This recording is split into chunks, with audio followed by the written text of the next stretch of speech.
கர்நாடக அணைகளில் தண்ணீர் நிரம்பினால்தான் மேட்டூர் அணைக்கு தண்ணீர் வரத்து இருக்கும்.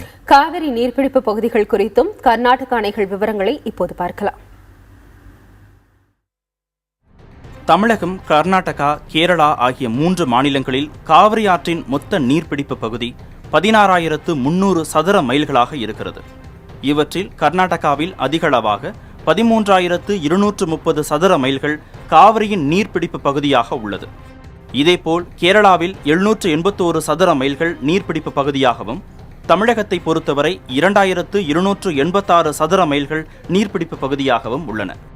தென்மேற்கு பருவமழை காலத்தில் கர்நாடகாவில் மைசூர், மாண்டியா, கூர்க் ஆகிய பகுதிகளிலும், கேரளாவில் காசர்கோடு, வயநாடு உள்ளிட்ட பகுதிகளிலும் தொடர்ச்சியாக பெய்தால் மட்டுமே காவிரிக்கான நீர் வரத்து அதிகரிக்கும்.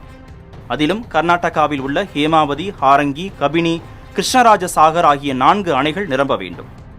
அதன் பின்னர் கபினி மற்றும் கிருஷ்ணராஜ சாகர் ஆகிய 2 அணைகளிலிருந்து வெளியேற்றப்படும் தண்ணீரே தமிழகத்திற்கு கிடைக்கும்.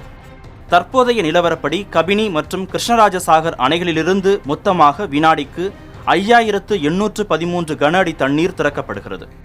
இந்த நீர்வரத்து தமிழகத்திற்கு போதாது என்பதே நடப்பாண்டி நிலையாக இருக்கிறது. கடந்த ஆண்டு மேட்டூர் அணையிலிருந்து ஆகஸ்ட் மாதம் 9ஆம் தேதியன்றுதான் டெல்டா பாசனத்திற்காக தண்ணீர் திறக்கப்பட்டது. அந்த நேரத்தில் அணையின் நீர்மட்டம் 96 அடிக்கு மேலாக இருந்தது. ஆனால் நடப்பாண்டில் நீர்மட்டமோ 60 அடி மட்டுமே உள்ளது.